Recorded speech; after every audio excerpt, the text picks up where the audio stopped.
Enrique vive actualmente en Buenos Aires, pero es abogado por la Universidad de Mendoza, ¿no, Enrique? Sí, Y doctor efectivamente. en, y doctor en Derecho por la Universidad Complutense de Madrid. Sí. Realizó estudios de posgrado en Ciencia Política en el Instituto de Estudios Políticos de Madrid y de doctorado en Derecho Comparado en la Universidad de Estrasburgo.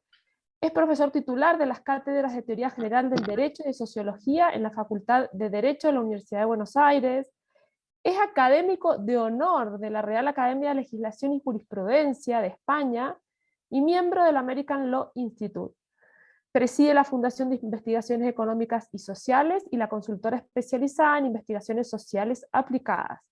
Ha sido consultor de modernización del Estado, políticas sociales, desarrollo territorial, y un montón de cosas más. Enrique es larguísimo, pero bueno, realiza desde el 2004 hasta la actualidad un sistema anual sobre percepciones de la sociedad argentina hacia la reforma del sistema de justicia. Y hoy nos va a conversar sobre justicia y ciudadanía en el siglo XXI, la visión de la ciudadanía sobre la justicia. Enrique, bienvenido, muchas gracias por estar con nosotros.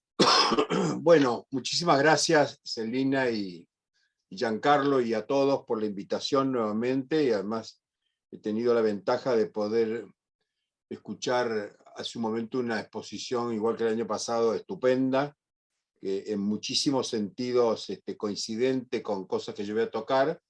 Me parece que el ponente anterior lo que ha desarrollado es una visión sistemática del problema de la justicia y de los procesos de innovación, que yo diría tiene la ventaja de que ha enfocado los problemas desde el lado de la oferta del sistema.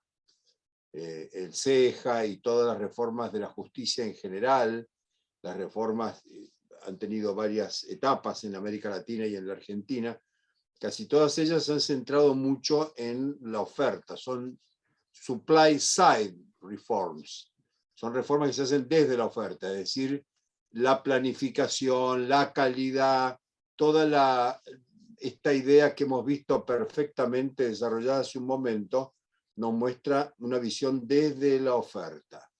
Yo en mi curso, o mi pequeño taller que vamos a tener hoy, en el cual les voy a pedir que me vayan interrumpiendo los que tengan preguntas y que Celina maneje esto con toda su inteligencia, prudencia y para no cortar cosas, pero al mismo tiempo hay preguntas que no me cuesta nada postergarlas para después y decirles que vamos a hablar después, pero preferiría que cortaran. Bueno, en este taller yo voy a desarrollar muchos de estos puntos que hemos escuchado hace un momento, pero no desde la perspectiva de la oferta del sistema de justicia, sino desde la demanda del sistema de justicia. Y yo insisto en esta diferencia entre ver las cosas desde la oferta y desde la demanda, porque en lo propio de todo este proceso que se inició allá en los 80 aproximadamente, finales de los 70, de reformas de la justicia, fue avanzar en casi todos los campos que ustedes han visto y en muchos otros. Por ejemplo, el proyecto de reforma Justicia 2020, que se desarrolló durante la etapa del ministro Garabano, que fueron los últimos 4 años antes del gobierno anterior, abarcó 68 políticas públicas de reforma de la justicia. Todas ellas se avanzó sistemáticamente, hay libros, hay informes, están todos colgados, y en todos ellos se hizo un enorme esfuerzo de innovación.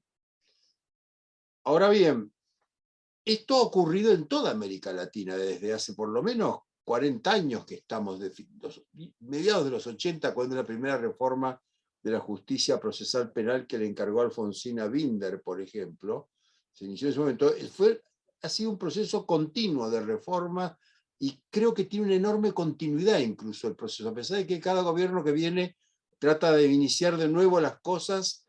La verdad es que si uno mira las cosas con cierta perspectiva, ha habido una enorme continuidad en los esfuerzos. Hay cosas que se interrumpen, hay momentos que se vuelve para atrás, pero en general hay muchísima convergencia en los propósitos y en la acumulación de evidencias y en el avanzar. Esto no es solo en la Argentina, en casi toda América Latina y en el mundo, el proceso de reforma viene cada vez más avanzando. Sin embargo, esa guerra contra la falta de calidad, esa guerra contra la obsolescencia de los sistemas. Es una guerra que ha tenido múltiples batallas, muchas de ellas las hemos ganado, pero la guerra la hemos perdido. Está clarísimo que a esta altura, ¿no es cierto?, la justicia es un problema gravísimo, y es el divorcio entre el sistema de justicia y la ciudadanía, al cual se ha referido hace un momento el conferenciante, es cada vez más profundo. Yo diría que no hay ningún otro tema más importante. Si ustedes van a ver hoy el orden del día del Senado o de la Cámara de Diputados, y se proyecta el orden del día del Senado de la Cámara de Diputados italiana, francesa, española, etc., van a encontrar que casi todos los temas son temas que tienen que ver con la justicia. Se ha quebrado la relación entre la sociedad y la justicia. No hay ninguna institución que esté más desprestigiada que la justicia. Los jueces en la Argentina y en muchísimos países, en otros países un poco menos, puede ser Estados Unidos, pero en general en Europa y América Latina, los jueces tienen peor imagen y reputación que los dirigentes sindicales. En la Argentina un juez está peor que un senador, que es lo peor que puede haber en la visualización que la gente tiene de las instituciones. ¿Y por qué ha ocurrido esto? ¿Hay algo que tiene que ver con los errores? Puede ser, con las insuficiencias, puede ser, con la falta de continuidad, con la ideologización. Podemos generar una gran gama de explicaciones, pero lo cierto es que hay algo en el propio fenómeno del derecho en la sociedad contemporánea que está en crisis. Está en crisis el Estado de Derecho porque está en crisis el Estado y está en crisis el derecho. Entonces la relación Estado de Derecho, que es una relación que rige el mundo moderno desde finales del siglo XVII hasta la actualidad, pasando por periodos de extraordinario desarrollo, como fueron el constitucionalismo, la codificación, se han roto una cantidad de presuposiciones básicas. Estamos repensando los problemas. Tiene que ver con los cambios de época, con las velocidades de estos cambios, con la dificultad de nuestras herramientas tradicionales para seguir el ritmo que tienen los hechos y los acontecimientos. La justicia está en el centro de la agenda mundial. Además, el problema de la justicia ha desbordado el Congreso, los parlamentos. No son los parlamentos los que resuelven la reforma, al contrario, en los parlamentos están paralizadas las reformas, porque la mayor parte de los parlamentos están empatados. Ustedes han visto que las elecciones todas son empatadas, se ganan por 1 punto, 2 puntos, en cualquier lugar del mundo, está todo empatado. Se polariza y la polarización empata casi siempre, o sea, tiene 2 pedazos, y si tiene 3, 4, 5, ojalá que sea así, en general en el último round, en la polarización, terminan siendo 2 grandes bandos.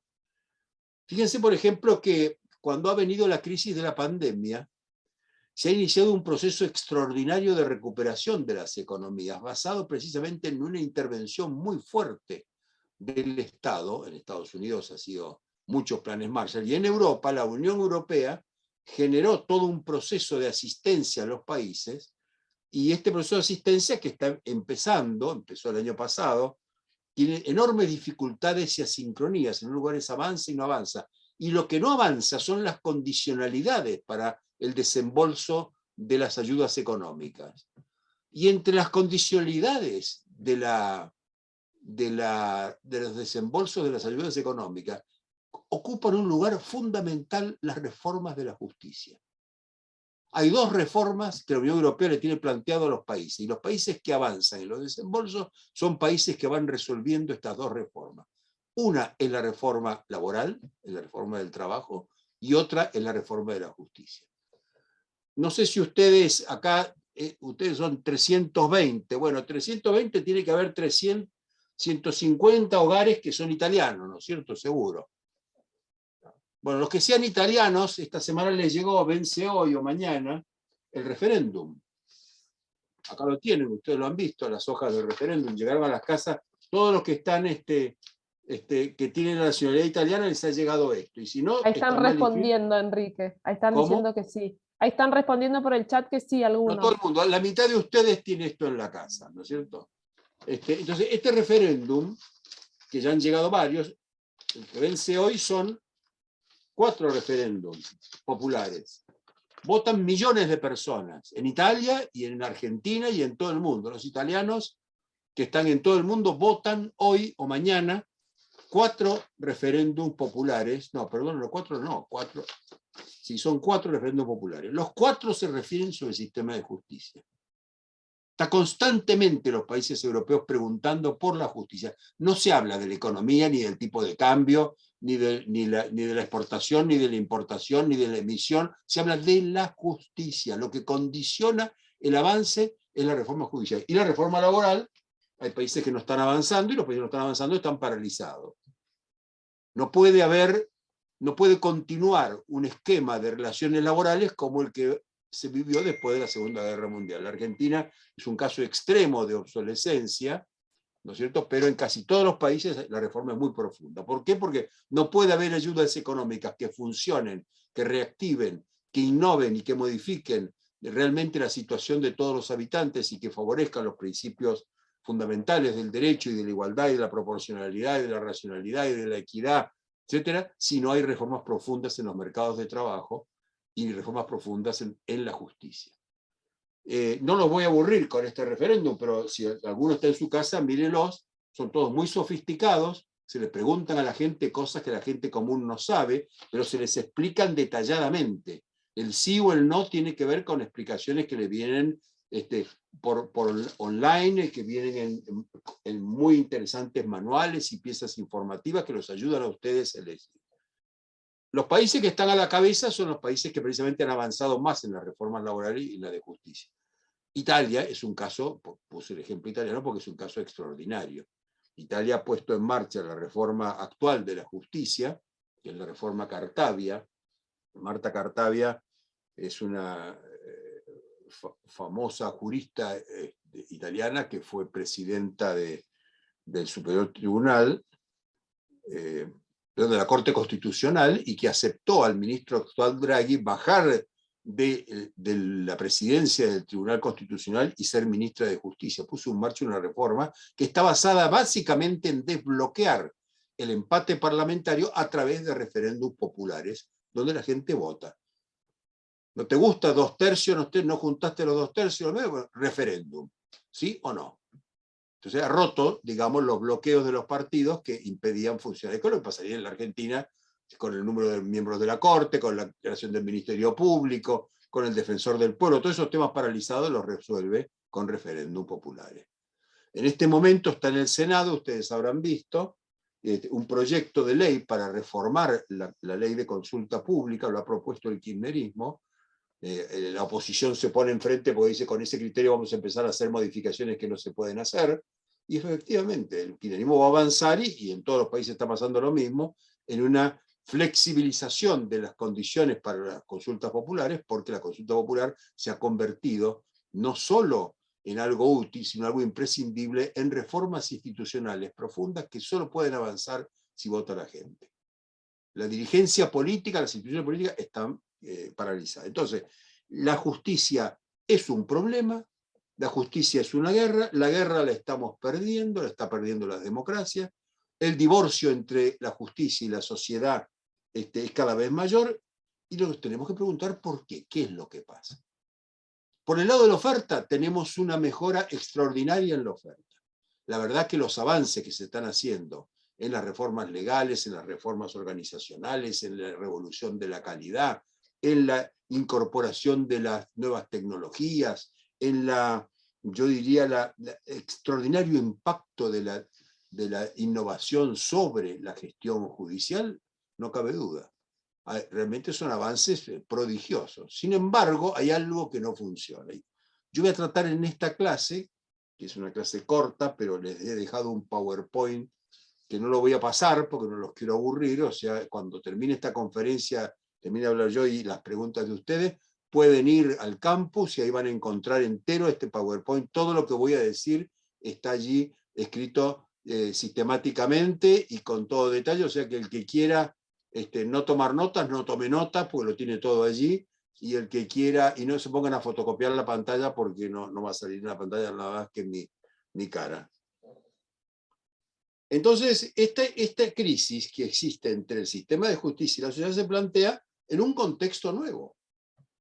Es el derecho no en cualquier momento, no es el derecho de la guerra, después de las guerras napoleónicas, o el derecho en la consolidación, la formación y consolidación del Estado Nacional, es el derecho en la era digital, que es la era de ciudadanos digitales, culturas digitales, procedimientos digitales, tiempos digitales.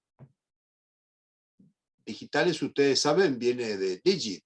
¿Y digit qué quiere decir? Número. Un vasto proceso de numerificación, de sistematización numérica de los problemas. Sin embargo, este aspecto que es de la sociedad digital coincide con otro aspecto que es exactamente el contrario. Es también, además de la era digital, es la era de la complejidad. El pensamiento complejo es tanto o más importante que el pensamiento digital. El pensamiento digital permite resolver ciertos problemas porque establece oposiciones binarias, y el derecho es eso. El derecho es un lenguaje binario. Acreedor, deudor. ¿No es cierto? Culpable, inocente. Blanco o negro. El derecho es un instrumento, un lenguaje de simplificación de los problemas sociales. Termina habiendo un tercero que va a decir A o B. Salvo algunos sistemas más complejos, el sistema musulmán, el common law, donde hay otro tipo de soluciones, pero la verdad de las cosas es que en su desarrollo moderno, el derecho en la era digital es un derecho de máxima simplificación, al extremo que podríamos llegar a simplificarlo eliminando a los jueces, como se sugirió hace en algún momento. Y yo no sé si se van a poder eliminar los jueces, pero lo que sí se van a poder eliminar son los abogados, ténganlo por seguro. Y los escribanos ya sobran.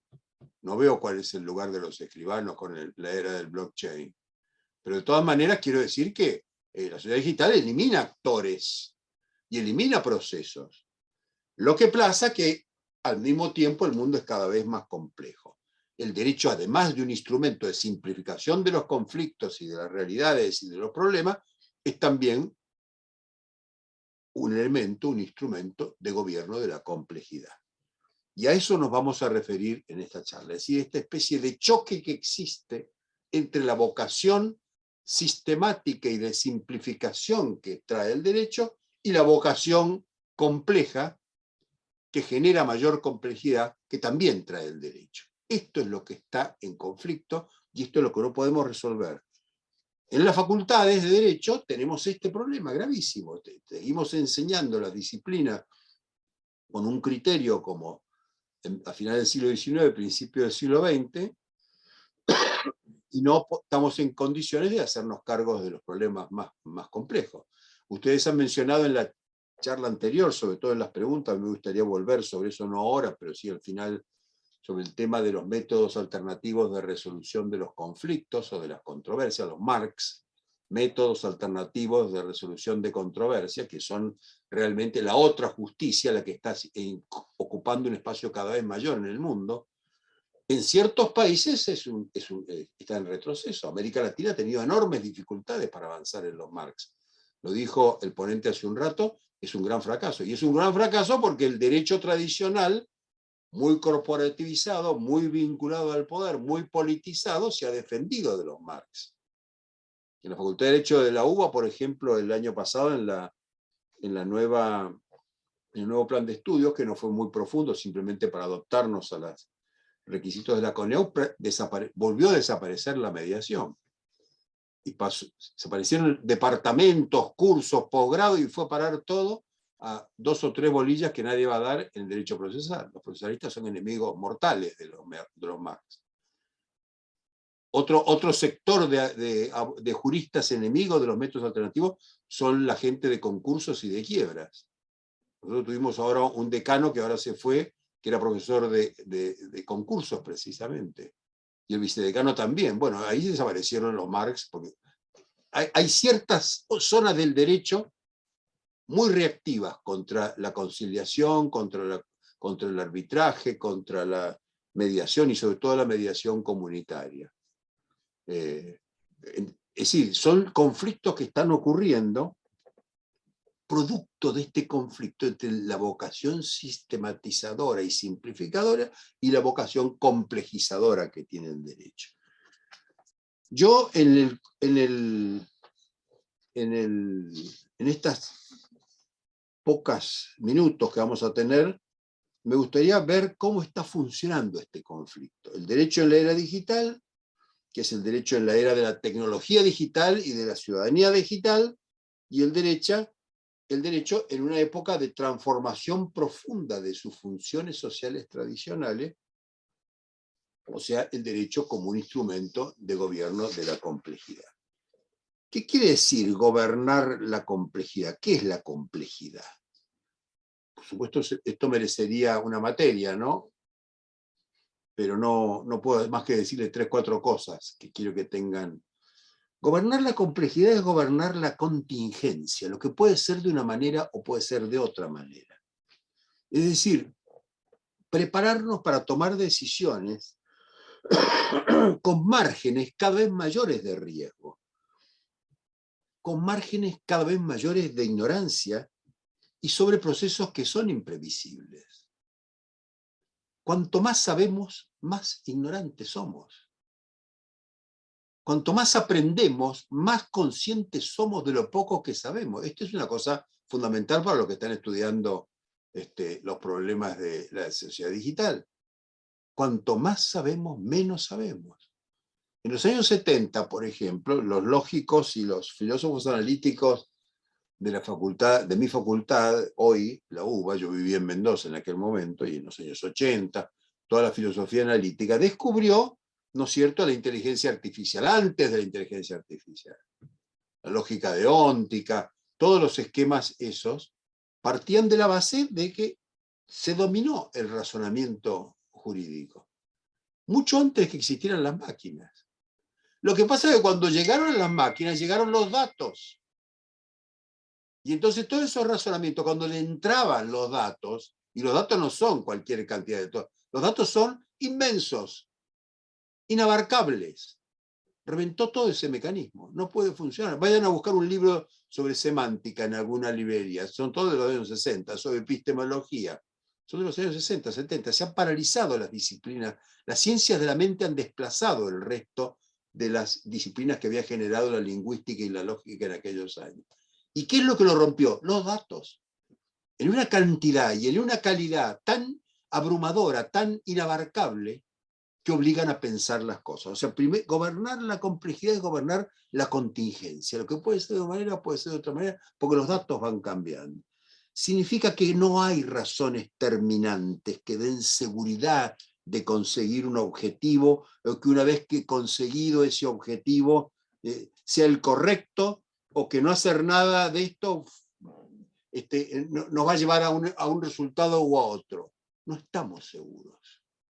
La incertidumbre es parte de la toma de decisiones. Y ni el derecho ni ninguna otra disciplina puede eximirnos de lidiar con la contingencia. Por otra parte, gobernar la complejidad es reconocer lo que se llama en sociología la diferenciación funcional. Cada subsistema de la sociedad tiene un código, tiene una lógica propia, y la política jurídica precisamente está encargada de coordinar esta diversidad, esta diferenciación funcional. Los sistemas sociales cumplen funciones específicas, operan según códigos, según semánticas internas, el subsistema de la cultura, el subsistema de la economía, el subsistema de la mente, el subsistema de la religión, están operando. Y no podemos simplificarlo. Ideológicamente podemos decir, no, todo esto es economía.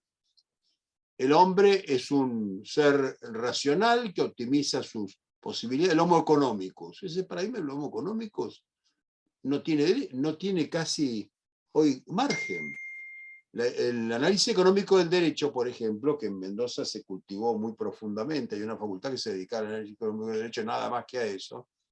Todo eso reventó en el 2008, cuando vino la quiebra de Lehman Brothers. Todos esos contratos que tienen 20 kilos de papel, porque nadie los va a mirar. Si firmamos, compramos, vendemos automáticamente sin saber los contratos que estamos cerrando. Todo eso reventó porque se había roto la lógica interna del homo economicus y del subsistema económico, el imperialismo del sistema económico.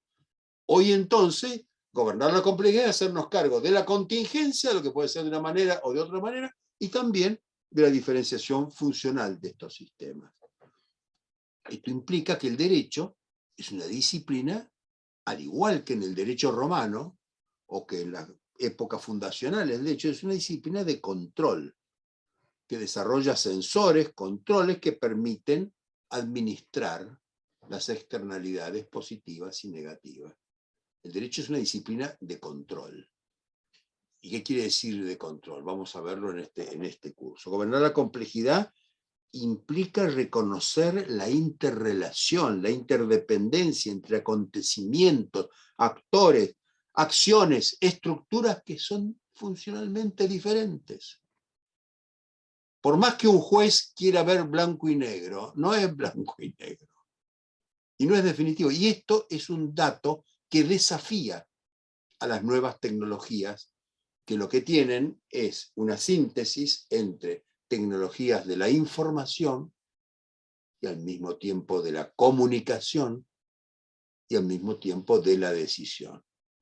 Entonces, esto convierte al jurista, al abogado, al juez, al escribano, al empleado judicial, a cualquier actor del sistema jurídico, en alguien que está necesitando una formación tecnológica, información, comunicación, argumentación, persuasión, etc., pero también las llamadas habilidades blandas, que son, ya las han visto ustedes en este curso, no me voy a meter, podemos dar una charla algún día sobre eso, que son las más exigidas, las más reputadas, son las que conducen a la solución de los problemas, precisamente a desarrollar esta capacidad del derecho para administrar, para gobernar la complejidad. Porque no es cualquier complejidad, la complejidad que trata de gobernar el derecho. Es el derecho y las instituciones en general son instrumentos, como decía Luhmann, un gran sociólogo que fue profesor mío, operan como instrumentos de reducción, de control, de administración de esta contingencia y de esta complejidad.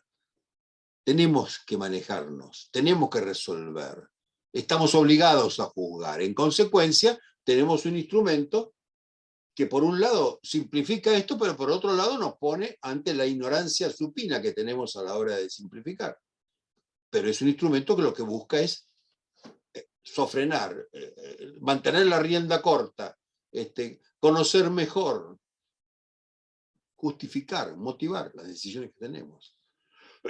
Nos pone ante la finitud, diría yo, al mismo tiempo la inmensa amplitud del horizonte del derecho. Por eso el abogado y el jurista tiene que entender la inteligencia de las instituciones, porque las instituciones del derecho son instituciones inteligentes, capaces de articular diferentes lógicas que no están relacionadas causalmente, no es una relación causa-efecto, se relacionan de otra manera, se influencian recíprocamente y permiten establecer esquemas de decisión previsibles, probables. Los expertos en esto distinguen entre que algo sea complejo y que algo sea complicado, ¿no es cierto? Porque hay cosas que son muy complicadas pero no son complejas, y cosas que son complejas y son muy simples, entendibles, ¿no es cierto? Basta ver un manual de instrucciones, no es nada complicado, lo que pasa es que es muy complejo resolverlo, decidirlo aquí y ahora. Pero este es otro tema. Esto lo que privilegia es la democracia. Porque la democracia es el sistema más preparado para manejarse con una sociedad compleja. Si yo soy un hombre que tengo una visión absolutamente vertical, basada en el derecho natural y en una verdad absoluta que yo conozco, y lo que voy a hacer es simplemente aplicarla e imponérsela a los demás, lo más probable es que me encuentre con una cantidad y calidad de problemas que me hacen fracasar. La democracia, en cambio, es un sistema de consultas, es una gobernanza flexible, que se adapta parcialmente, que avanza, que retrocede, y que permite de alguna manera hacerse cargo mejor de la complejidad. El derecho es una tecnología, y esa tecnología es fundamental, o sea, va al fondo del sistema social, y al mismo tiempo el derecho tiene que ser capaz de poder hacerse cargo de esta complejidad. Y esto lleva a una agenda nueva, Yo no me voy a meter en cada uno de los temas, pero voy a tocar algunos que les importa, que son los temas de la demanda de la sociedad sobre el sistema. La cuestión de la identidad. Hoy la política y el derecho, y la lucha por los derechos, y la lucha por los deberes también, es una lucha por la cuestión de la identidad. Estamos viviendo una guerra mundial nuevamente por una cuestión de identidad, la identidad de los rusos, la identidad de los ucranianos, la identidad de los latinoamericanos. Escuchen hoy, esta noche, cuando venga la crónica de Los Ángeles de la Conferencia Iberoamericana. Es una lucha por la identidad. Las revoluciones son el nombre de la identidad. La semana que viene van a levantar la bandera mapuche en la Universidad del Comahue. Es una lucha por la identidad. Eso es determinante. Renueva la idea de Estado, la idea de nación, etc. Porque junto a la cuestión de la identidad viene la cuestión del orden. No hay un orden que viene de la naturaleza, es un orden que por una parte tiene una respuesta a pulsiones y a impulsos naturales, pero por otra parte es un orden artificial que se conviene y se acuerda y se articula y se defiende o no se defiende, y esta relación entre el orden y la autoridad es clave para entender el cambio. Las sociedades cambian cuando pueden conciliar el orden y la autoridad del sistema que pasó con un sistema que viene. Un sistema que pasó no es desplazado hasta que la sociedad no encuentre un sistema que viene que lo puede sustituir, o entra en la anarquía y el caos. Por eso la cuestión del cambio, de la decadencia, del progreso, de la inserción de un sistema jurídico en el mundo, de la adopción de recetas o de hibridaciones o trasplantes jurídicos, son todas cuestiones que están regidas por esta complejidad. No podríamos reflexionar sobre el futuro del capitalismo o sobre el futuro de la cohesión social, las razones para la cohesión social, si no nos hacemos cargo de esta complejidad. Y ahí aparece entonces una visión distinta de la cuestión de la justicia. Si yo les digo, sí, efectivamente, la justicia es dar a cada uno lo suyo. ¿Qué es lo suyo de cada cual? Que es el problema del derecho. Porque ¿qué es lo suyo de cada cual? Su derecho. Y bueno, ¿y qué es su derecho? No es el derecho que yo proclamo, pretendo o reclamo. No hay derechos sin deberes. Puede ser que hay gente que crea que eso ocurre, pero basta ver la evolución de cuestiones como la pobreza o la marginación social para darnos cuenta que no basta con reclamar los derechos. Tengo que poder acceder a esos derechos. Tengo que poder hacerlos valer. Tengo que poder hacerlos reconocer. Y eso no es una cuestión de voluntad, es una cuestión compleja. Lo que tenemos que resistirnos, y para eso está este curso, que montó el profesor Adaro y una serie de colegas de él y todos ustedes, es un curso para defendernos de dos grandes tentaciones. La tentación de la simplificación y la tentación del reduccionismo. El que crea que va a hacer un curso de 6 meses de programación y va a resolver los problemas del derecho y se va a colocar del otro lado de la calle, se equivoca. Apenas progrese esos 6 meses, va a necesitar otros 6 meses y otros 6 años y va toda la vida para darse cuenta que cuanto más sabemos, más ignorantes somos. Y esta paradoja es la esencia de lo que tenemos. Hay temas en los cuales estamos progresando en el derecho a nivel mundial y otros estamos retrocediendo. En un FODA, por ejemplo, fortalezas, debilidades, oportunidades y amenazas, habría que empezar por los temas que son fortalezas del sistema. La principal fortaleza viene con esta especie de tendencia de la sociedad. La principal fortaleza, el principal as de espadas que tenemos en todo esto, es la escalada de expectativas. Esta es una sociedad que escala en sus expectativas. Es una revolución desde la demanda. Las demandas sociales siempre fueron desde la oferta. La ideología, la utopía, la causa, el líder, el programa, el partido, el movimiento. Desde una oferta se formulaban unas ideas, se iba a la sociedad se dividía, seguía esas ideas, ganaba el más mejor, y ese era el proceso. Era un proceso guiado desde la oferta. Bueno, esto cambió. La revolución ya no viene desde la oferta. Recuerden la independencia, la codificación, el constitucionalismo, eran todas ofertas. No, viene desde la demanda. En la demanda es donde están los proyectos individuales y colectivos, donde están las motivaciones, donde están realmente los impulsos. Es la primera vez que las sociedades humanas, la revolución viene no desde la oferta, sino desde la demanda. Se desmonopoliza entonces la agenda pública. Cualquier diario, referencia dominante, La Nación, Clarín, Los Andes, puede intentar todos los días colocar alguna plana para que la gente piense de una manera. Y tiran 10 temas y a lo mejor prende uno, dos, o ninguno. La propia televisión. La gente va a ver concursos o va a ver La Voz esta noche, no va a ver los programas políticos, que tienen medio punto de rating. Va a haber programas que tienen 20, 30 puntos, que son todos programas donde no hay oferta, hay demanda. Presencia activa y vital de la demanda, incorporándose al sistema, reclamando y haciéndose presente.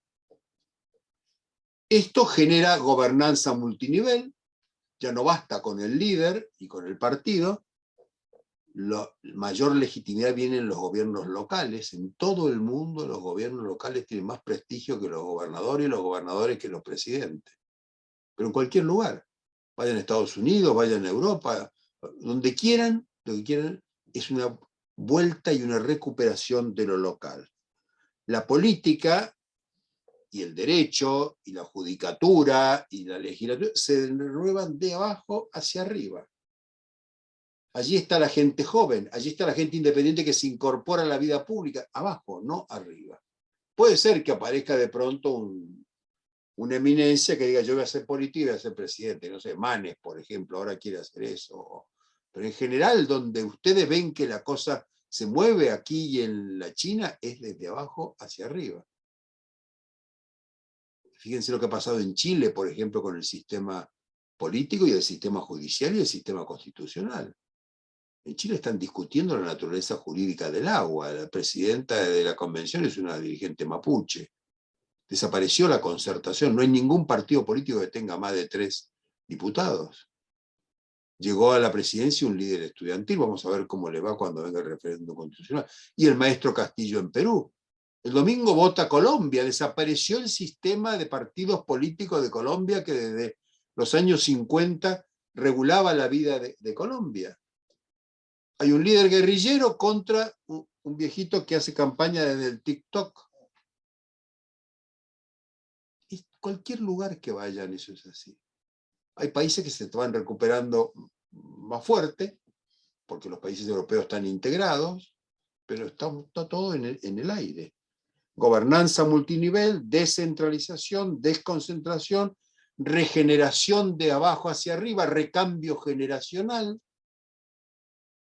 El cambio generacional es importantísimo, la presencia de la gente joven. Todos los gobernadores son sub 60, o más o menos. Todos tienen equipos distintos. Cuando en el 83 empezamos la política acá en la Argentina, en la época de Alfonsín, había muy pocos profesionales en el Congreso. Hoy todos tienen máster, todos están preparados. En el año 68, por ejemplo, había 7 universidades. Hoy hay más de 70, públicas me refiero. No hay lugar en la Argentina donde alguien no pueda ir desde la sala de 4, sala de 2, hasta el MIT, sin pagar nada. Esto se está acelerando y el acceso tiene mucho que ver con esta presión de la demanda. Las sociedades contemporáneas son un laboratorio social y yo creo que exitoso en muchos aspectos. Estos son los factores progresivos, lo que impulsa el progreso. Ahora hay factores regresivos, que impulsan las cosas hacia abajo. El nuevo contexto de riesgo, de incertidumbre global, la crisis de las recetas ideológicas, doctrinales, teóricas. Las recetas ortodoxas están en decadencia. los estados de emergencia, emergencia económica, emergencia social, emergencia jurídica, permanente. Es interesante que lean el decreto, el proyecto de ley que entró ayer en diputados sobre este impuesto a la renta extraordinaria. Lean la exposición de motivos del proyecto de ley, es muy interesante. Es exactamente igual que todos los DNU de la época de la pandemia o de lo que fuera, pero es muy interesante porque ahí traza una serie de antecedentes de proyectos similares. Estados Unidos, Italia, España están produciendo proyectos similares. Fíjense ustedes que el Banco Mundial, perdón, el Fondo Monetario, en la discusión con la deuda con la Argentina, le sugirió a la Argentina el impuesto a la renta extraordinaria, que es un impuesto que vulnera principios constitucionales, todo lo que sabemos y pensamos en materia de impuestos, al revés. Y sin embargo, parecería que estas cuestiones se van imponiendo como una especie de respuesta desesperada del sistema, de la oferta del sistema, frente a la cantidad y calidad y virulencia de las demandas. Se fragmenta la representación, no solo la política, también la representación profesional. La acción colectiva se hace una acción plural, se desmembra. Reaccionan los pactos corporativos. En Argentina no va a haber reforma laboral porque la CGT y la UIA están juntos, que eso no se mueve. Y no se mueve para poder seguir teniendo... Los juicios laborales van a seguir durando 10, 11 años porque les conviene a los empresarios y a los abogados y a los sindicatos que duren. Si tenemos una inflación del 57%, imagínense, eso es el negocio hacer durar los juicios. ¿Por qué reducen en muchos países la duración de los juicios de cualquier tipo? Porque cae la inflación, al caer la inflación se modifican los convenios de honorarios, los abogados que no son capaces de llegar a acuerdos pierden honorarios, al extremo de que si un abogado, como lo explicó hace un momento el caso de Canadá, eso es general, está habiendo reformas muy profundas en los esquemas de honorarios profesionales. Si yo llevo a mi cliente a una situación donde no acuerda y no hay convenio, etcétera, corro el riesgo porque mi honorario va bajando, al extremo de que si está en un juicio que él pierde o gana, puedo llegar a perder totalmente el honorario. No hay ningún estímulo al conflicto, porque el tiempo no sirve, porque no hay inflación y en consecuencia no hay tasa de interés de la tasa del Banco Nación. ¿Y por qué los dilaciones en los procesos o en las pruebas están castigadas? Ahora, esto ocurre en países donde esta presión de la demanda está rompiendo la oferta. Para los países muy corporativos, donde es muy fuerte los pactos corporativos, se resisten mejor a este tipo de reformas. Lo importante es que esto ocurre en un campo, desde el punto de vista jurídico estamos hablando ahora, de emergencia permanente. ¿Y qué es la emergencia? La introducción de la contingencia como un dato central en cualquier proceso de toma de decisiones. Sin embargo, creo que lo importante, y este es el balance de esta relación entre factores progresivos y regresivos, es la presencia de esta revolución desde la demanda que tiene aspectos positivos y aspectos negativos.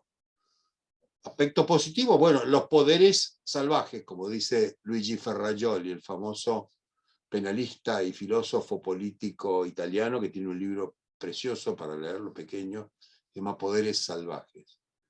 Toma una frase de Aristóteles que explica que en la polis, cuando los dirigentes y los actores de la política pierden el respeto a los dioses, entra en un estado de salvajismo, todo vale, no hay control.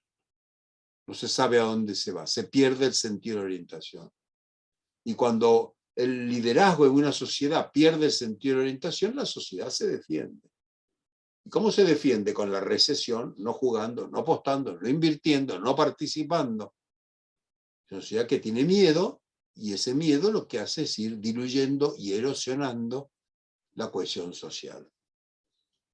Ahí no es raro entonces que haya un nuevo individualismo, una nueva ética, que es la ética de los náufragos, es una ética con mandatos y con deberes muy light. El náufrago va nadando, y si ve ahí a 2 metros una tabla, nada hacia la tabla, y si su mamá está nadando hacia la tabla, le mete la cabeza bajo el agua a su mamá, no le quepa duda. Son los náufragos, es la ética de náufrago. Entonces esa ética aplicada al derecho o a la política es lo que ustedes están viendo. Sin embargo, frente a esto, hay esta revolución participativa, esta puesta en tela de juicio de la política, este reclamo de un mejor derecho, este activismo de los jueces tratando de llenar los vacíos que no cubren otros actores sociales, lo cual tiene un problema porque judicializa la vida social y en consecuencia este activismo judicial tiene una parte positiva, que es hacerse cargo de problemas que las instituciones nos hacen cargo, y una parte negativa, que los jueces, al ejercer este activismo, tienen que hacerse cargo de las responsabilidades de ese activismo. Ese juez que interviene en las tarifas, ese juez que distribuye derechos, ese juez que lucha por la desigualdad, tiene que explicarle al resto de la gente de dónde salió su autoridad. ¿Qué lo hace superior a los demás? ¿Por qué tiene que tomar esas decisiones contra las instituciones? Tiene un costado importante de reconocimiento social, pero tiene una especie de costo social también muy importante, que es de cuestionamiento.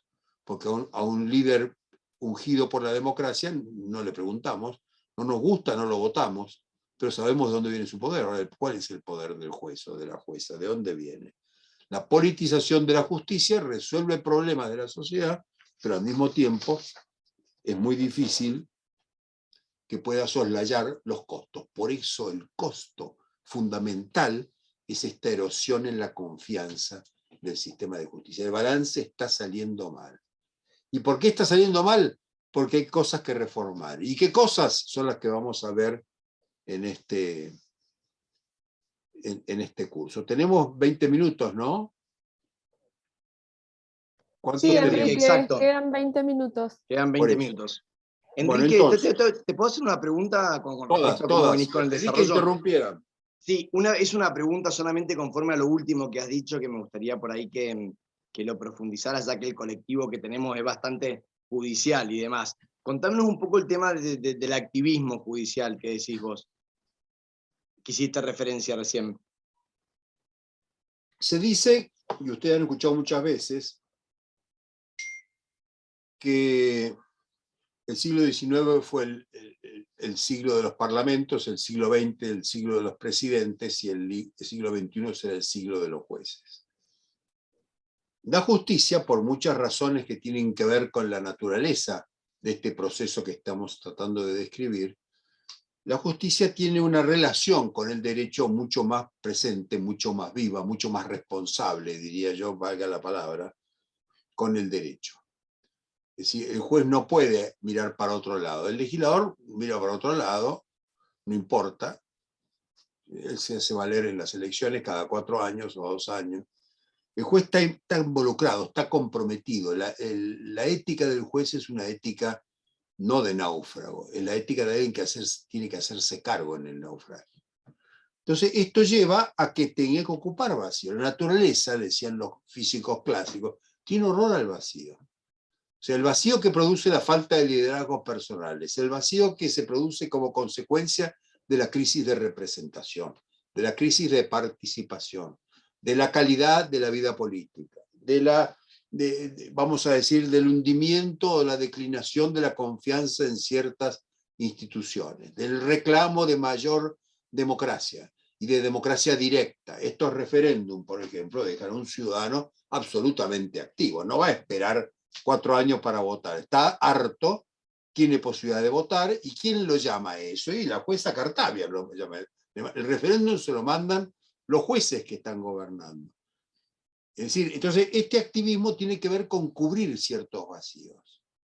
Hay un activismo ideológico, yo le quiero hacer una transformación política, me es mejor ser juez que ser líder revolucionario, o que ser guerrillero, o que ser legislador, y yo subvierto mi función judicial y me convierto en un activista político, como podría pasar si fuera periodista, o médico, o cualquier otra actividad donde yo subvierto la naturaleza de mi función y la utilizo en un sentido militante.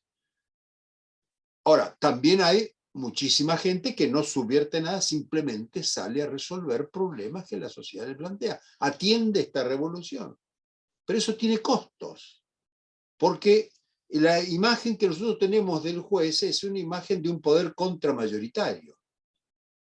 Es decir, el juez lo que hace es defendernos, defender nuestros derechos, afirmar nuestros principios frente a los procesos revolucionarios o conservadores, puede ser los opuestos, y entonces trata de hacer primar el derecho. El Estado de Derecho es eso, ¿no es cierto? La primacía del derecho, la voluntad del derecho sobre la voluntad de los hombres.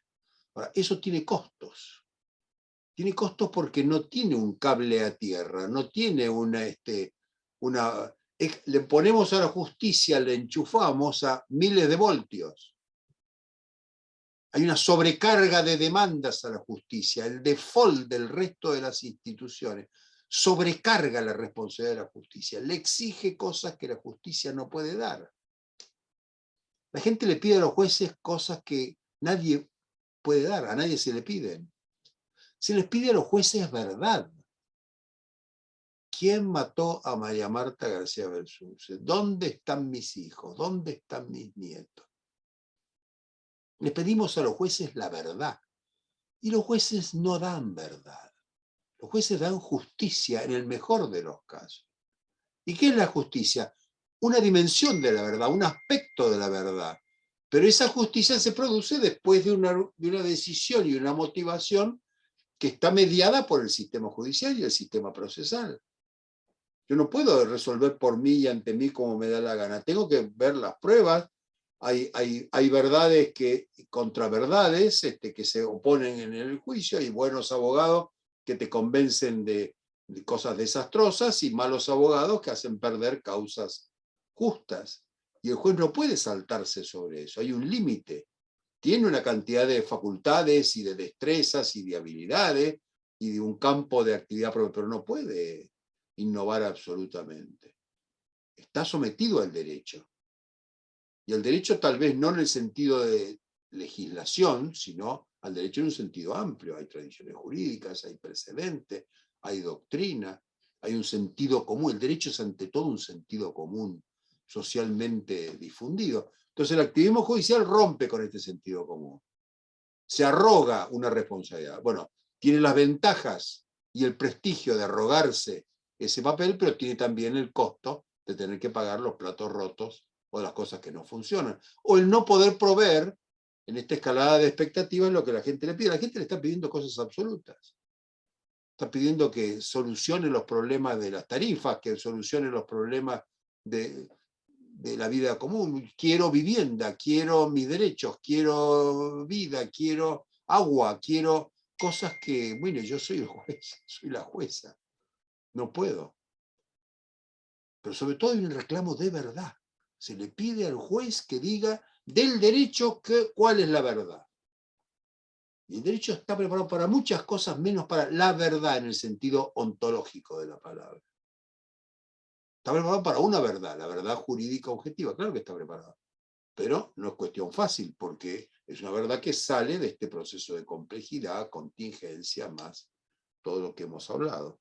Eso es lo que quería decir con el activismo. Hay Muy luces y claro, sombras del Enrique. activismo judicial. Muchas gracias. Bueno, entonces, ¿qué incógnitas nos plantea esta situación? La demanda desmesurada, la falta de instituciones que nos ayuden, la crisis económica, la crisis tecnológica, la sociedad sin códigos. Algunas incógnitas, yo pongo 4 o 5, porque la hemos hablado en la clase anterior de hace un rato y ahora de nuevo para pasar a la reforma de cómo salir de esto.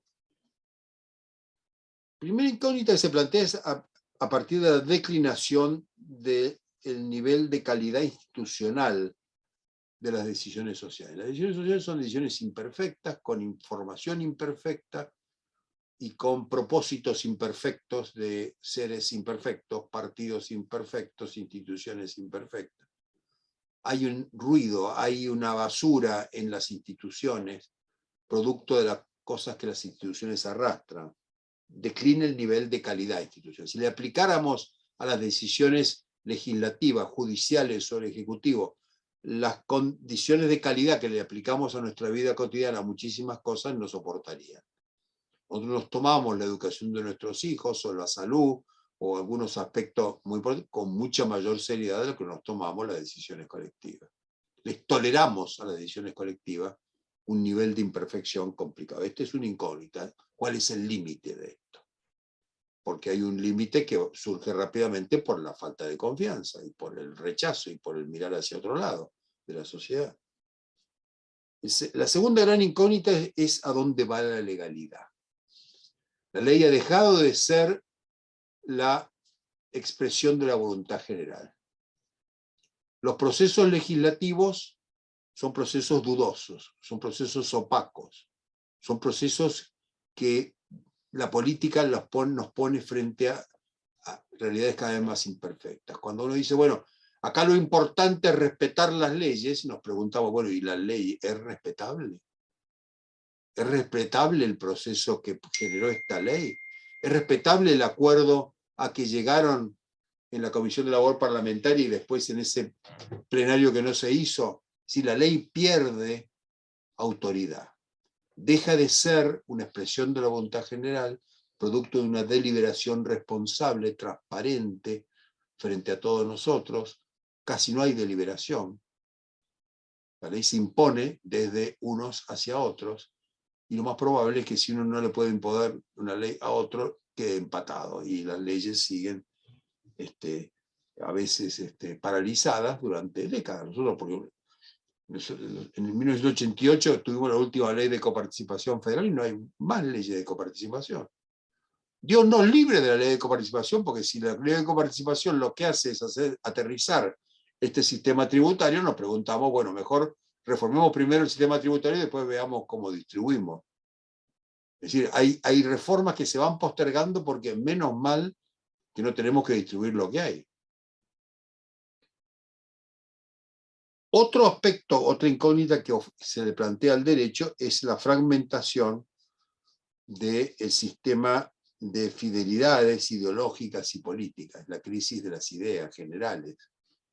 Hay un déficit de ideas generales, y esto se proyecta no solo en la doctrina. Si usted ve en cualquier libro de doctrina, cuando yo estudiaba ahí en Mendoza en los 70, me acuerdo los tratados que teníamos, Borda, Salvac, Sebastián Soler, y los tratados son recopilaciones de fallos judiciales, son códigos comentados. Hoy se termina una discusión jurídica diciendo la Corte bien ha dicho por mayoría tal cosa. Por otra parte, en el fallo tal se dijo tal cosa. Bueno, son decisiones de los jueces.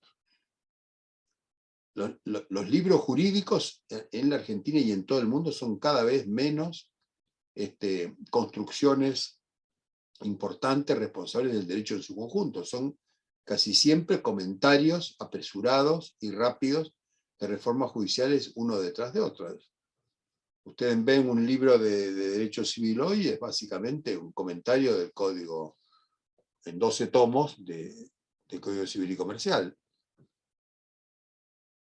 Y esto tiene que ver no solo con una decadencia de la necesidad general, sino también con una crisis de visión hacia dónde va la sociedad. No es que sea bueno o malo, las sociedades tienen menos clara la visión de a dónde va. Es muy distinto el sistema judicial cuando se crea la Corte a finales del siglo XIX y se dicta la Constitución y el Código Civil, los códigos de fondo, y se resuelve el federalismo en su primera versión de aquella primera y segunda Constitución, muy distinto a la situación actual, donde realmente la sociedad no tiene tan clara ese destino manifiesto hacia dónde va. Porque esta duda sobre la causa final, sobre el propósito, sobre la orientación, repercute sobre los equilibrios institucionales y los equilibrios sociales. Cuando una sociedad pierde la capacidad de evidenciar y los gobiernos no pueden explicar hacia dónde van, lo normal, decíamos hace un momento, es que las sociedades se recluyan en sí mismas. Todo vale. Hay conflictos sobre los valores, sobre los objetivos, Y eso que ocurre para el sistema político y para el sistema ético-moral ocurre también para el subsistema del derecho. Esto plantea, y esto es clave en los 10 minutos que quería señalar, la necesidad de hacernos cargo de nuevas funciones de la magistratura y de la judicatura. El derecho ya no solo es un instrumento de resolución de conflictos o de resolver, vamos a decir, diferendos. El derecho tiene una función fundamental, administra la complejidad, es una estructura de autoridad, pero es un mecanismo de control social, como siempre lo fue, pero al mismo tiempo es un factor de innovación y de cambio social. El derecho se hace cargo de esto que tuvo la política. Es un instrumento de programación social, es un instrumento de estímulo de la sociedad, de igualación de las condiciones sociales, es un instrumento de pedagogía social. A través del derecho educamos a los ciudadanos. No solo resolvemos disputas, también el derecho es un instrumento de integración sociocultural. En una ficha que tienen ustedes en el PowerPoint van a ver viejas y nuevas funciones del derecho. Entonces el juez tiene que hacerse cargo de esas funciones. Y eso implica una persona mucho más preparada, mucho más abierta, como les digo yo, no solo a las funciones tecnológicas de administración digital, vamos a decir, el derecho, también de la función que tiene que ver con la complejidad de la vida social.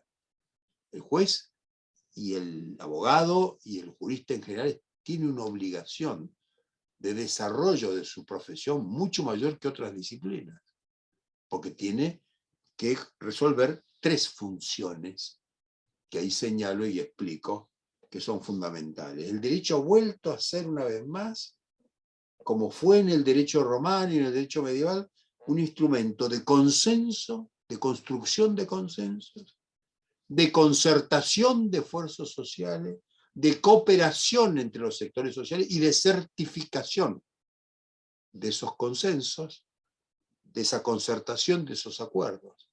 No hay ninguna disciplina que esté preparada para los consensos. El derecho es el que los va a labrar, el que los va a enhebrar. ¿Por qué? Porque es control social, pero también es un instrumento de disciplina, es un instrumento de resolución de conflictos, monopoliza la coacción, da la medida de los derechos y de las obligaciones, en consecuencia la medida de la justicia. Entonces a mí me parece que esto nos obliga a plantearnos el tema de la reforma que habló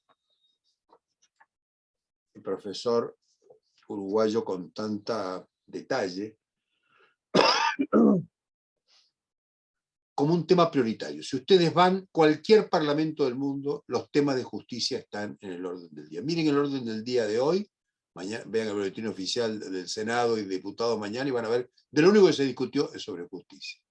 Los referéndums son sobre justicia, no son sobre otros problemas. Ni siquiera sobre la guerra, fíjense ustedes, son temas de justicia. Y básicamente, ciertos aspectos de la justicia, el tema laboral es central, porque es el tema del trabajo. Ahora, ¿cómo afrontar la reforma? Ahí les propongo varias cosas. Primero, hay que pensarla estratégicamente. Es decir, no reactivamente. Tenemos un problema, vamos a resolverlo. Tenemos que ir a visión, misión, objetivos, metas, interdisciplinaridad, transdisciplinaridad. Y debemos recuperar, por un lado, la misión formativa, gubernativa del derecho, positiva, pero también la función crítica. Tenemos que conservar la capacidad de analizar críticamente los instrumentos que usamos. Y a partir de eso podemos pensar en ese tema central de la justicia, que es el de la independencia judicial. Solo puede ser independiente quien ha reformulado sus capacidades, sus habilidades, sus destrezas, tiene capacidad para cuestionar el sistema, puede formarse en actitudes constructivas y al mismo tiempo puede formarse en actitudes disruptivas. Implica, y este es el papel de las universidades, de programas como este, trabajar el liderazgo. El liderazgo no era una cuestión que estuviera allí resuelta. Es un capítulo nuevo. En cualquier curso de innovación se empieza con un curso de liderazgo. No hay innovación sin liderazgo. Entonces, ¿cómo vamos al camino ese? Y aquí voy cerrando. Ciertas precondiciones. Primero, mejorar los diagnósticos. No es verdad que el sistema de justicia en la Argentina y el mundo esté sobrediagnosticado. No sabemos casi nada. Todas esas estadísticas judiciales que dicen que en la Argentina estamos quintos en el World Justice Program, ¿por qué? Porque la estadística judicial es pésima. La estadística judicial, le decía yo hace un rato a Giancarlo, la estadística judicial es a la estadística lo que la música militar es a la música. Su género de grado hacen estadísticas los jueces. Si uno pretende hacer estudios desde afuera de la justicia, a los jueces no les gustará. En la época de Garabano hicimos dos oleadas del estudio de acceso a la justicia de la demanda. Tuvo admiración internacional, reconocimiento, nos pasamos por el mundo mostrando el estudio. Apenas llegó este gobierno, retrocedió hacia atrás, terminaron los estudios y estamos con las estadísticas de hace el año pila, salvo la estadística que producen los jueces, que es como la estadística que producen los policías sobre el delito. Sí, para nada. Son todas cosas que tienen que ver con la autosatisfacción de los tribunales consigo mismos. O sea, mejorar el diagnóstico. Necesitamos un sistema integrado de estadísticas públicas vinculado al sistema estadístico general. Segundo, necesitamos contextualizar los problemas, advertir la complejidad. Tercero, tenemos que hacernos cargo del programa de la innovación. No podemos ver las cosas sin hacer innovación, sin hacer calidad. Hacer reformas implica homologarlas, acreditarlas. No se pueden hacer reformas sobre la base del invento argentino. Acá en Mendoza, acá en Salta, estamos descubriendo una nueva forma de organizar los juzgados. Falso.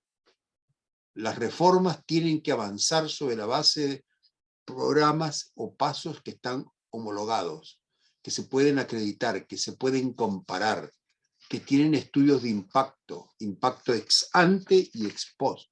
Medir, medir, medir, medir. Si no se mide, no hay avance, no hay progreso. Y necesitamos, y con esto terminaría yo lo que pienso, además de evaluar, necesitamos estrategias de shock. Hay una cuestión que se dice siempre en las reformas de la justicia: tenemos que ir paso a paso, sembrando de a poco, poner la semillita el tallo la hoja la flor el fruto, la cosecha, los tiempos. No, no es así. En la justicia hay que pegar, como ha pasado en muchos otros campos de innovación, con una estrategia de shock con ciertos temas que hay que modificarlos de un día para otro, no dejando margen para la reacción, no permitiendo retroceder. El campo que ustedes se mueven, que están estudiando, es un campo de innovación y de shock. Y no hay que tenerle miedo a la reforma. Sobre todo si tenemos esto con un sentido estratégico, si estamos preparados para evaluarlo, si estamos midiendo, si estamos homologando, estamos acreditando lo que hacemos, ¿qué temor puede darnos la estrategia de shock?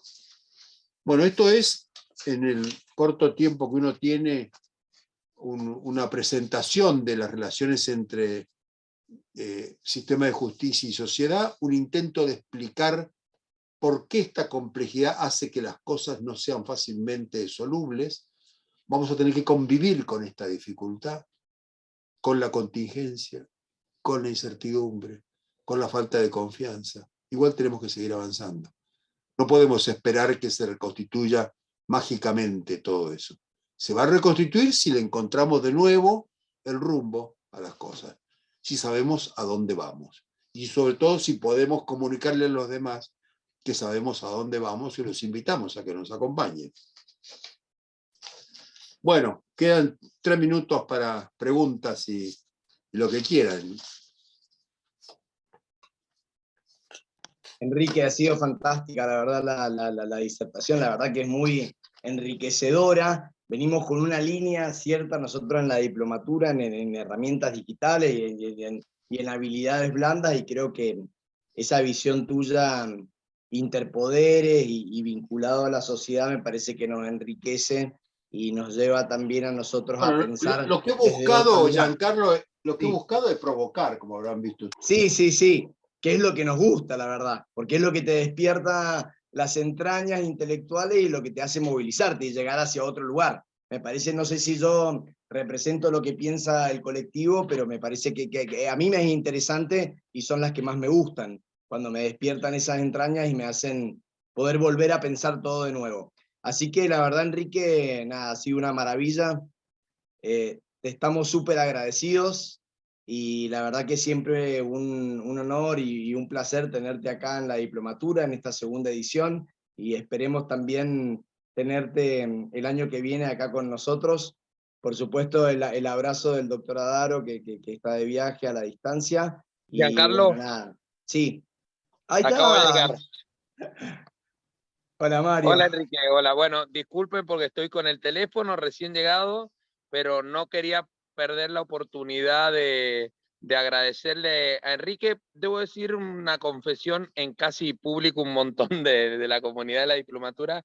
Enrique es de las personas que, por lo menos en lo personal, me inspira en la función que tengo y en la responsabilidad que tengo que cumplir, en la que me toca ahora en la Corte y en el Instituto de Tecnología, y a lo mejor empujando un poco esta nave de innovación. Así que, como ustedes bien dijeron, lo spoileó él, pero yo decía, es la persona que nos interpela, que tiene esa capacidad de reflexión, propio de esa conjunción de su conocimiento sistémico, holístico del derecho y de la sociología y de la politología. Y la verdad que siempre un gusto tenerte, Enrique. Sé que hay 1000 preguntas, millones, es un abuso por ahí, no sé, Celi o Giancarlo, agradecerle a todo el equipo que hoy condujo la nave, Celi, Giancarlo, Robert, Colo, Vivi. Y bueno, de vuelta, Enrique, perdón que no pude estar, estoy llegando a un congreso en Mar del Plata, pero quería tener la oportunidad también de saludarte y agradecerte por todo el equipo, ¿no? Yo digo lo mismo del doctor Adaro, que es un ejemplo de juez y de provocador social y de innovador que nos inspira a muchísima gente. Gracias, Mario, y gracias a todos ustedes por esta organización. Siempre a No sé disposición. si hay alguna pregunta por ahí, algún minutito que podamos sacarle, porque a la gente que hace estas cosas a uno le saca el último tema, como en el recital. No sé, No, Celi, por ahí. yo tengo tiempo, hagan las preguntas que Dale, quieran. Yo no sé, puedo tocar Celi. un tema que hicieron una pregunta, que es, ¿qué rol juega el periodismo en todo este proceso de demanda y oferta y cómo influye? Bueno, es fundamental, o sea, el periodismo, lo que pasa es que el periodismo ya no es lo que era, no es es un canal que nos ayuda a transmitir. La relación entre prensa y justicia, por ejemplo, bueno, la gacetilla es la comunicación, el periodismo recibe nuestras decisiones, nuestras respuestas y las transmite a una sociedad que está esperando conocerla, traduce No, el periodismo es militante, está metido a fondo, la mayor parte de los medios asumen una función política. Muy pocos medios conservan una neutralidad.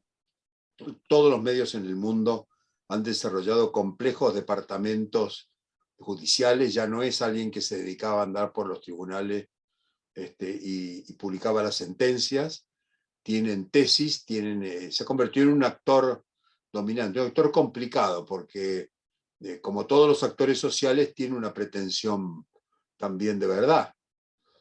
Entonces, el principal crítico de las dificultades de la justicia para acercarse a la verdad son los periodistas, que son dueños de la verdad. Es muy difícil que un periodista acepte que lo suyo es una opinión o que lo suyo es simplemente un punto de vista.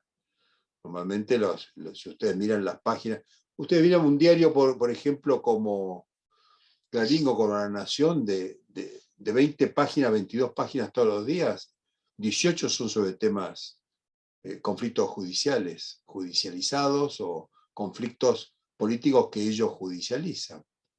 Los medios dedican una enorme proporción de su carga polémica, más que informativa, a la cuestión de la justicia. La siguen muy de cerca. Las editoriales hagan una contabilidad de las editoriales, por ejemplo, La Nación, que es muy importante las editoriales, un porcentaje enorme tiene que ver con cuestiones judiciales. No sé, hoy no leí la editorial de hoy, pero estoy seguro que son sobre cuestiones judiciales. Se meten en la corte, los dueños de los medios son miembros de los colegios de abogados.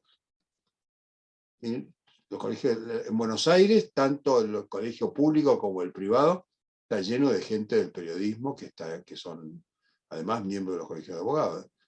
Están muy presentes en todo. Yo creo que es un papel que todavía no está resuelto, como no está resuelto tampoco el papel de la prensa en los procesos políticos.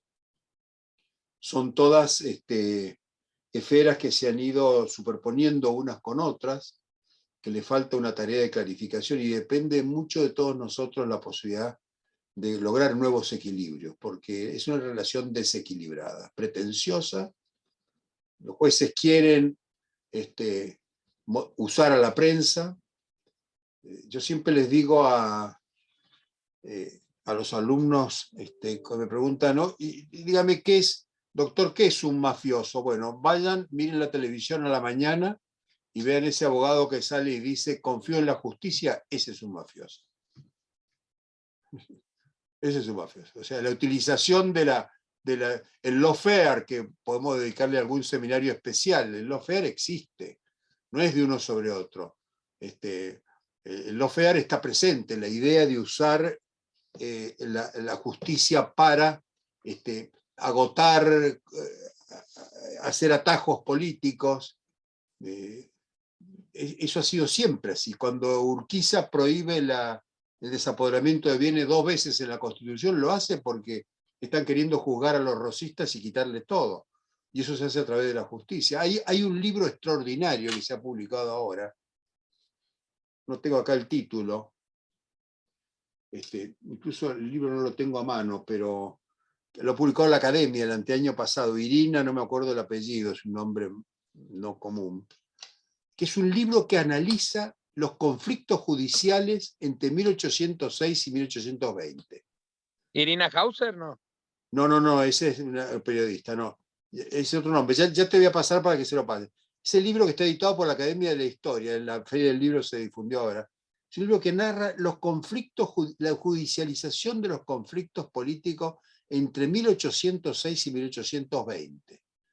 Los comienzos de la vida independiente. Empieza, por supuesto, con los juicios de residencia, que vienen de la tradición española, pero que en la época de la República son tremendos. Las persecuciones abarcaron a Belgrano, a todos los que presidieron el ejército del norte, al propio San Martín. Es decir, constantemente toda la Junta Grande fue enjuiciada. El directorio, todos los miembros del directorio sufrieron persecuciones judiciales. Narra una cosa poco conocida, que es la judicialización de los conflictos políticos entre 1806 y 1820. Podría seguir hasta 2022, pero en aquel momento era de fórmula. Tenía que ver con la persecución propia de los juicios de residencia en la época de la colonia. Eso se traspuso o se proyectó a la vida independiente con una enorme conflictividad judicial.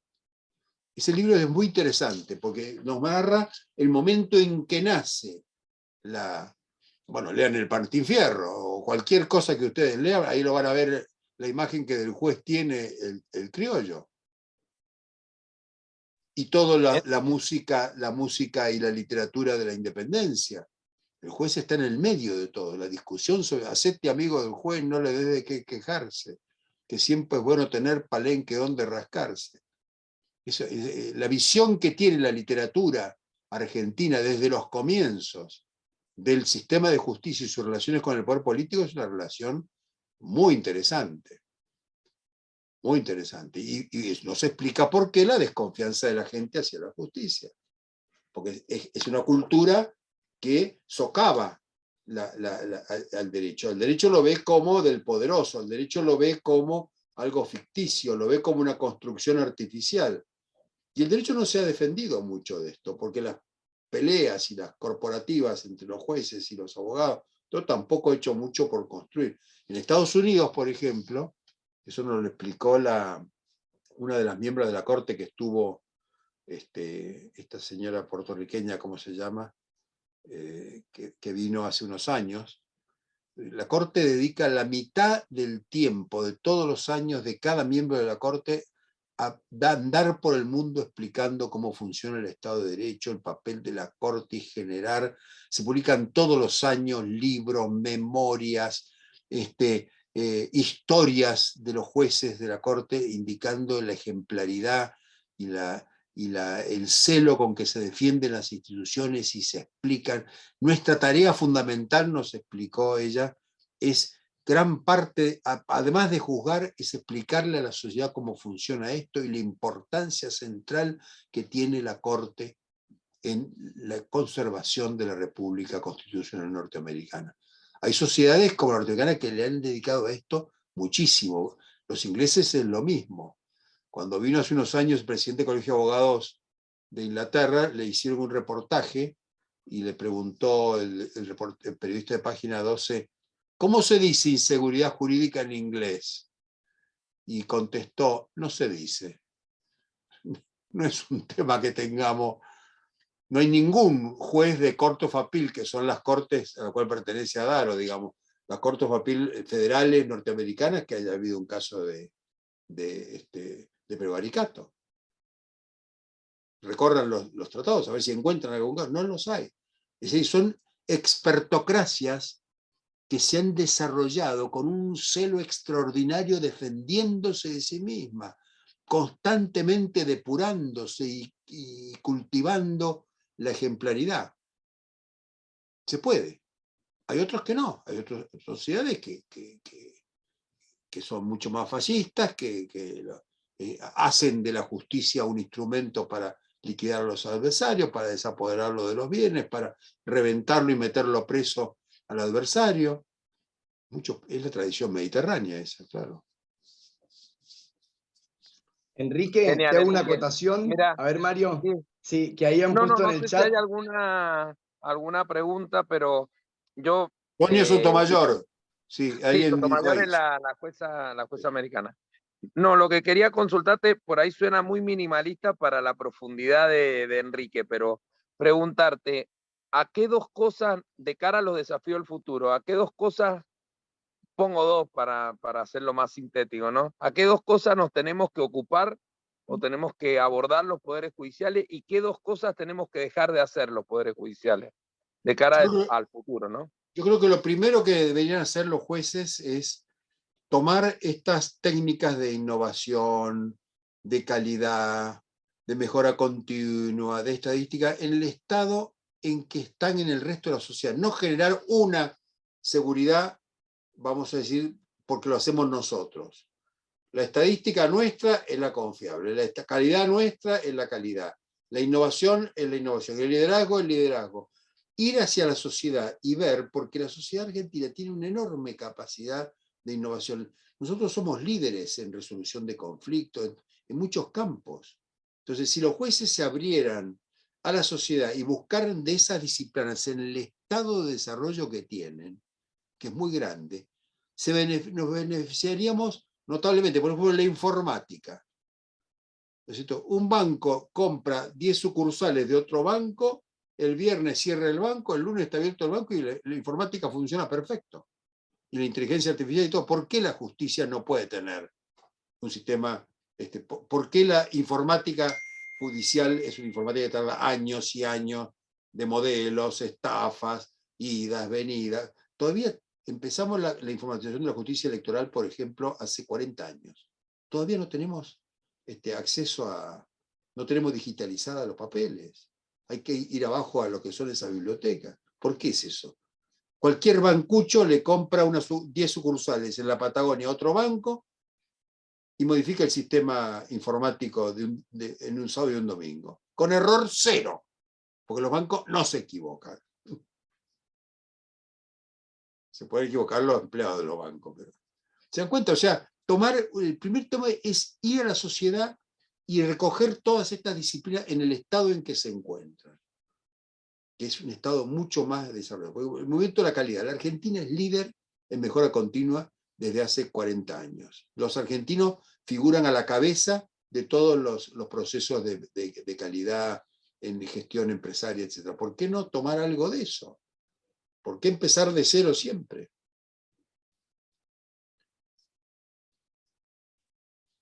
Y mucho benchmarking, ¿no? Mucho benchmarking. Ven cómo hacen los que ganan y aprender de nuestros errores. Y no tenerle miedo al error. La innovación, de cada 10 proyectos, 7 fracasan. Y aprenden de los fracasos, y no pasa nada. ¿Más preguntas? Bueno, de mi parte están todas respondidas y hay 1.000.000 de agradecimientos y de mensajes de lo Gracias a interesante todos ustedes. que ha sido hoy las clases, así que Enrique, te agradecemos muchísimo tu tiempo, la verdad que es un honor para nosotros que compartas Gracias a esta horita y ustedes. media